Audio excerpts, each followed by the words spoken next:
विजय परंपरा योग्यता सिद्धिरस्तु भगवत अनुग्रह परिपूर्ण सकल फल प्राप्त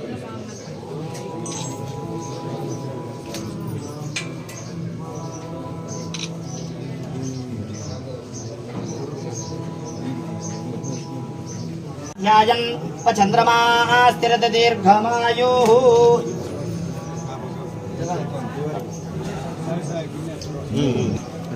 स्वामी स्वामी स्वामी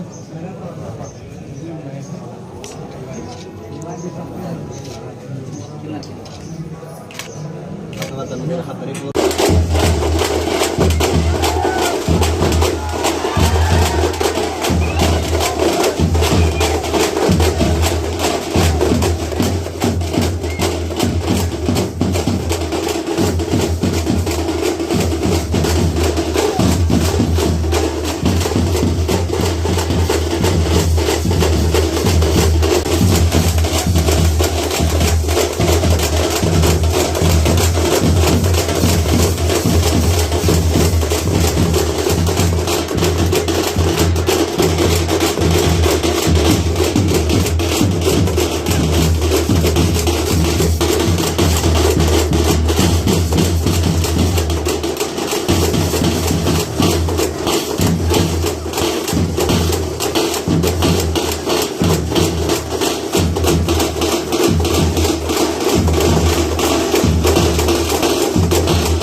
ఫుల్ కెపాసిటీ 6 టీఎంసీలు 4 దఫాలు నింపినాం.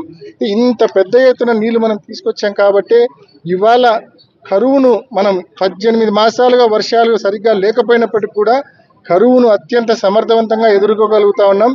జగనన్న ప్రభుత్వం మరి ఇన్ని మేళ్లు రైతాంగానికి, అదేవిధంగా అభివృద్ధి విషయంలో, అదేవిధంగా సంక్షేమం విషయంలో ఇన్ని మేళ్లు ప్రజలకు, రైతాంగానికి మరి చేయడం జరిగింది.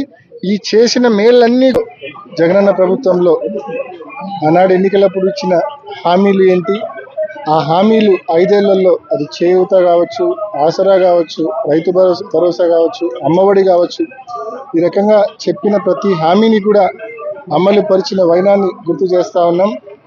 అదేవిధంగా పరిపాలనలో అనేక మార్పులు తీసుకొచ్చారు. సచివాలయాలు కావచ్చు, ఆర్బీకేలు, విలేజ్ హెల్త్ క్లినిక్లు. గతంలో రైతులు విత్తనాలు కావాలంటే మండల కేంద్రానికి పోయి దాదాపు రోజుల తరబడి కిలోమీటర్ల క్యూలో నిలబడాల్సి వచ్చేది. ఇవాళ మన ఆర్బీకేలోనే విత్తనాలు అందుబాటులో ఉండే పరిస్థితి ఉంది. రైతుకు మెరుగైన సేవలు అందుతూ ఉన్నాయి, ప్రజలకు మెరుగైన సేవలు సచివాలయంలో అందుతూ ఉన్నాయి.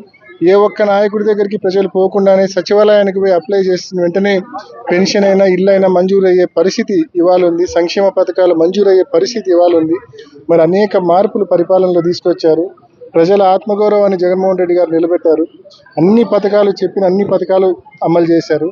అంతేకాకుండా మరీ ముఖ్యంగా పులివెందుల నియోజకవర్గం నిజంగా చంద్రబాబు నాయుడు నిజంగా ఏమనుకుంటున్నాడో అర్థం కాదు, కానీ ఆయన నిజంగా పల్లెల్లోకి వచ్చి ఇక్కడ పరిస్థితులు ఆయనకు గనక తెలిస్తే, ఇక్కడ ప్రజల బాధలు అవ్వాతాతల బాధలు ఆయనకు గనక తెలిస్తే బుద్ధుండే ఏ ఒక్కడు ఇలా చేయడు. ఎందుకంటే జగనన్న ప్రభుత్వంలో టంచనుగా ప్రతి నెల 1వ తారీఖున వాలంటీర్ ఇంటికి పోయి పెన్షన్ ఇచ్చే ఆనవాయితీ ఉంది. ఈ చంద్రబాబు నాయుడు పుణ్యమా అని ఈయన ఎన్నికల కమిషన్కు పిటిషన్ పెట్టి వాలంటీర్లను విధుల నుంచి మరి తాత్కాలికంగా పక్కన పెట్టడము, అదేవిధంగా వారి ఫోన్లు వారి యాప్లన్నీ కూడా మరి సరెండర్ చేయమని ఎన్నికల కమిషన్ ఆదేశించడము. నిజంగా చంద్రబాబు నాయుడుకు అవ్వాతాతల శాపం తప్పకుండా తగులుతుంది. ఎందుకంటే చంద్రబాబు నాయుడు పుణ్యమా అని ఈ నెల ఏప్రిల్ 1వ తేదీ నుంచి అవ్వాతాతలకి ఇంటి దగ్గరికి రాదు పెన్షన్. వాలంటీర్లు ఉండరు కాబట్టి మళ్ళా వాళ్ళు పోయి తెచ్చుకోవాల్సిన పరిస్థితి. పాపం కేవలం ఈ ఎన్నికల కోడ్ సమయంలో చంద్రబాబు నాయుడు గారు నిజంగా ఏందో చేయాలా అనుకున్నాడు. ఆయన జగనన్నని ఇబ్బంది పెట్టాలనుకునే దీంట్లో ప్రజల్ని ఇబ్బంది పెడతా ఉన్నాడు, అవ్వాతాతల్ని ఇబ్బంది పెడతా ఉన్నాడు. నిజంగా ఆయనకు మరి బుర్ర ఇక్కడుందో ఇంకా ఏడన్నా కిందికి జారిపోయిందో నాకైతే అర్థం కాలేదు. కేవలం ఆయన చేసిన ఒక్క తప్పుడు పని వల్ల అవ్వాతాతలు సఫర్ అవుతారు. ఏప్రిల్ మాసం సఫర్ కావాలా, మే మాసం సఫర్ కావాలా అవ్వాతాతలు పెన్షన్ల కోసం, ఆయన చేసిన ఒక్క తప్పుడు పని వల్ల. కాబట్టి దేవుడు ఇకపైనైనా చంద్రబాబు నాయుడు గారికి మంచి బుద్ధి ఇవ్వాలని మనస్ఫూర్తిగా కోరుకుంటున్నా.